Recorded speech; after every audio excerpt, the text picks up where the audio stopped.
আজকে ছাত্র সমাবেশে আমাদের ছাত্র ভাই যারা উপস্থিত হয়েছেন সকলকে হিউম্যান ফেডারেশন জেলা কমিটির পক্ষ থেকে সংগ্রামী সমিতি জানাচ্ছি। আজকের এই প্রখর রৌদ্রের মধ্যে আপনার যারা প্রতিটি শিক্ষা প্রতিষ্ঠান থেকে অংশগ্রহণ করেছেন আমার প্রিয় ছাত্র ভাই বোনেরা, এটা আমাদের একটা সংগ্রামের পথে প্রতীক। আমরা যে খরা রৌদ্রের মধ্যে আমাদের বক্তব্য সুন্দরভাবে শুনে রাখতেছেন, এটা আমাদের একটা সংগ্রাম। আমরা যদি পার্বত্য চট্টগ্রামে লড়াই সংগ্রামের মধ্যে অধিকার প্রতিষ্ঠিত করতে চাই, এভাবে আমরা এই প্রখর রৌদ্রের মধ্যে আমাদের খরা জলের মধ্যে হচ্ছে আমাদের অধিকার প্রতিষ্ঠার লক্ষ্যে আমাদের এভাবে খরা রৌদ্রের মধ্যে হচ্ছে বসে এভাবে লড়াই সংগ্রাম করতে হবে। সংগ্রামী সাথী ভাই বোনেরা, আমাদের এই ছাত্র ভাই বোনেরা, আমরা জানি ছাত্ররা প্রতিটি আন্দোলনের হচ্ছে অধিকার প্রতিষ্ঠার জন্য প্রতিটি ছাত্র ভাই বোনেরা হচ্ছে ইতিহাসের পাতায় অক্ষরে অক্ষরে ইতিহাসে রয়েছে। তাই এখানে যারা ছাত্র বন্ধুরা উপস্থিত হয়েছেন, আজকে আমাদের পার্বত্য চট্টগ্রামে আমাদের জায়গা জমি দখল করে নেওয়া হচ্ছে। আজকে আমাদের পার্বত্য চট্টগ্রামে আমাদের মা বোনের ইজ্জত কেড়ে নেওয়া হচ্ছে, আমাদের মা বোনের সম্মান হারানো হচ্ছে। তাই আজকে আমাদের ছাত্র ভাই বোনেরা সকলে একতাবদ্ধ হয়ে আমাদের সংগ্রামের পথচারী হয়ে আমরা আন্দোলনে জোরদার দিতে হবে। সংগ্রামী ভাই বোনেরা, এখানে যারা আমরা উপস্থিত হয়েছি, এখানে আমরা শতকয়েক ছাত্র বন্ধুরা, এর থেকে আরো বেশি আমাদের ছাত্র সমাবেশে হচ্ছে আরো জোরদার করে জমায়ে দিতে হবে। আজকে আমাদের যে পার্বত্য চট্টগ্রামে যে আমরা জানি সিরিগুলো 1900 সালে যে আমাদের পার্বত্য চট্টগ্রামে ব্রিটিশ আমলে আমরা মোগলের সাথে যুদ্ধ করেছিলাম, সেই সময় আমরা কিছুটা হলেও স্বাধীনতা ছিলাম। দেখা যায় যখন পাহাড়িরা মোগলের সাথে সংগ্রাম করেছিল, যুদ্ধ করেছিল, আমরা তখনই দেখেছিলাম আমাদের পাহাড়ি জনগণেরা হচ্ছে সংগ্রামে আমাদের কাঁধের থেকে হচ্ছে আমরা কামান কেড়ে নিয়েছি। এবং সেই অস্ত্রগুলো আমরা যদি দেখি রাঙ্গামাটি যে রাজবাড়িতে সেই কামানগুলো রয়েছে। আমরা সেই ধারাবাহিকতা যদি দেখি বর্তমান 2026 সালে এসে যে আমরা পার্বত্য চট্টগ্রামের জনগণ আমরা কোন দেশে রয়েছি, আমরা পার্বত্য চট্টগ্রামে বসবাসরত যে জনগণ রয়েছি, আমরা 2026 সালে এসে লিবুলিব হয়ে গেছি। আজকে আমাদের পার্বত্য চট্টগ্রাম জায়গা জমির বসার জন্য আমাদের অধিকার প্রতিষ্ঠার জন্য আজকের এই ছাত্র সমাবেশ হচ্ছে জোরদার করে আন্দোলন করে তুলতে হবে।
আরো বড় উৎস পদস্থলে হচ্ছে প্রমোশন দিয়েছে। তাই আমরা ছাত্র বন্ধুরা পার্বত্য চট্টগ্রামের ইতিহাস জানতে হবে, আমাদের নারীদের ভূমিকা রাখতে হবে, ছাত্র সমাবেশের ভূমিকা রাখতে হবে। আমরা দেখি 1952 সালে ভাষা আন্দোলনের জন্য আমাদের বাংলাদেশ স্বাধীন হওয়ার আগে ভাষা আন্দোলনে হচ্ছে অনেক ছাত্র রক্তদান দিয়েছিল এবং সেখানে অনেক ছাত্র বন্ধুরা হচ্ছে শহীদ হয়েছেন এবং সেই ছাত্র বন্ধুরা শহীদের রক্ত দিয়ে আজকে বাংলাদেশ সরকার বাংলা ভাষা হচ্ছে বলতে পারছে। এই তদ্রুপ আমরা পার্বত্য চট্টগ্রামে যদি বেঁচে থাকি আমাদের মাতৃভাষা রক্ষার জন্য আজকে আমাদের ছাত্র সমাবেশ গর্জে উঠতে হবে। আজকে আমাদের অধিকার ফিরে পাওয়ার জন্য ছাত্র সমাবেশ গর্জে উঠতে হবে এবং নারী সমাবেশ গর্জে উঠতে হবে, যুব সমাবেশ গর্জে উঠতে হবে, জনগণ গর্জে উঠতে হবে। তাই আজকে প্রিয় ছাত্র ভাই বোনেরা, আমাদের হচ্ছে লড়াই করার সময় অনেকটা পেরিয়ে গেছে। আমরা ঘরে বসে না থেকে আমরা দলে দলে যোগ দিয়ে প্রতিটি শিক্ষা প্রতিষ্ঠানে হচ্ছে আমরা রাজনৈতিক সচেতন হই এবং ছাত্র শিক্ষায় আমাদের শিক্ষায় শিক্ষিত হয়ে আমরা যেন পরবর্তী আমরা এই পার্বত্য চট্টগ্রামে নতুন প্রজন্মকে আমরা নেতৃত্ব দিতে পারি। সংগ্রামী বন্ধুগণ, আমরা দেখেছি সোহাগী জাহান তনু যে কুমিল্লা ভিক্টোরিয়া কলেজের ছাত্রী, সোহাগী জাহান তনু এক সময় ছাত্রী ছিল ভিক্টোরিয়া কলেজের ছাত্রী এবং সে কিভাবে তাকে গণধর্ষণ করে হত্যা করা হয়েছিল। সোহাগী জাহান তনু ছিল একজন ছাত্রী, সে কুমিল্লা ক্যান্টনমেন্টে হচ্ছে টিউশন করতে যেত। সোহাগী জাহান তনু যখন কুমিল্লা ক্যান্টনমেন্টে টিউশন করা যেত সে সময় হচ্ছে তাকে গণধর্ষণের শিকার হয়েছিল।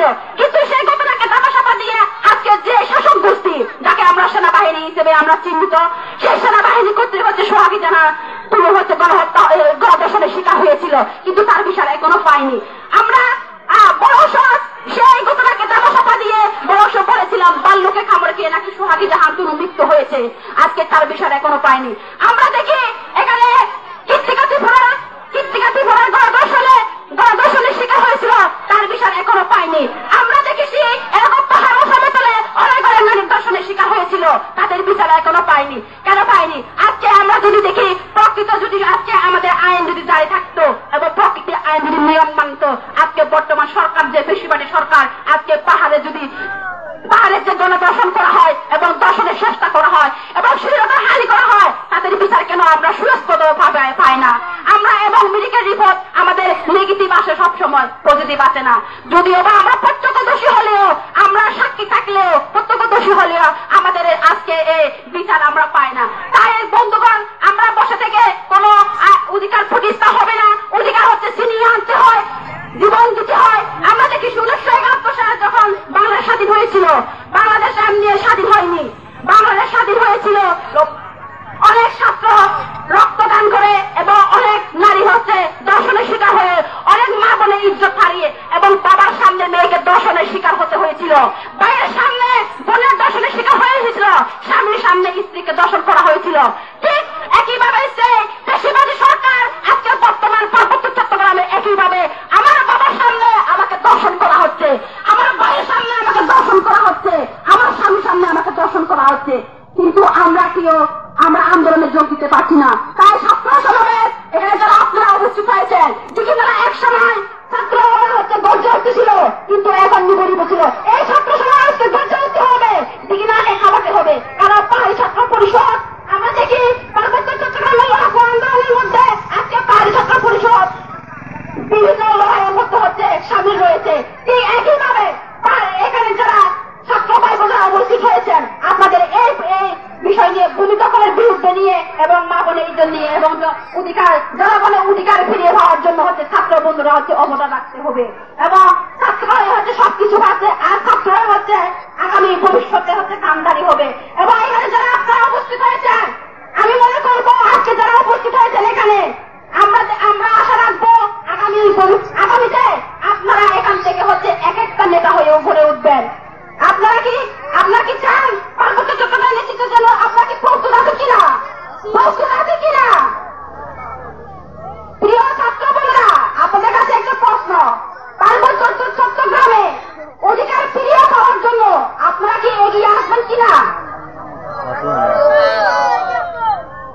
প্রিয় ছাত্র বোনেরা, আমাদের শুধু ঘরে বসে থেকে লাভ নেই।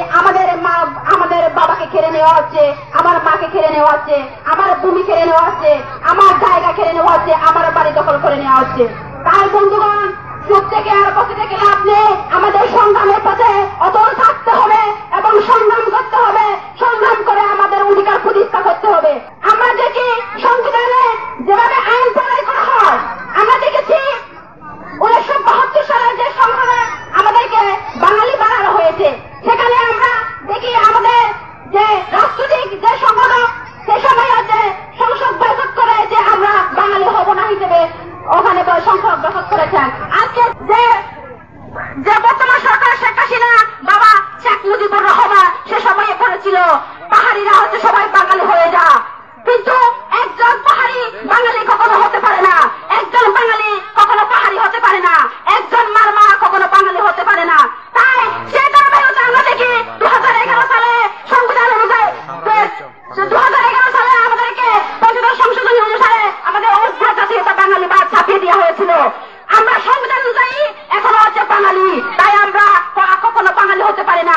এই বিরুদ্ধে আমাদেরকে হচ্ছে লড়াই করতে হবে, সংগ্রাম করতে হবে এবং আমাদের এই ছাত্র সমাবেশে যারা আপনারা উপস্থিত হয়েছেন, আপনারাও যারা উপস্থিত হয়েছেন, সকলকে আমি আবারও সমস্যা জানাচ্ছি। আজকের করার মধ্যে যারা সুন্দরভাবে সুশৃঙ্খল ভাবে হচ্ছে আমাদের কথা মনোযোগ দিয়ে শুনতেছেন এবং আজকের যে ছাত্র সমাবেশে যে 25তম জাপান ছাত্র পরিষদের প্রতিষ্ঠা বার্ষিকী সফল হোক এবং সার্থক হোক এবং ছাত্র পরিষদ আর সামনে দিকে লড়াই প্রতিষ্ঠার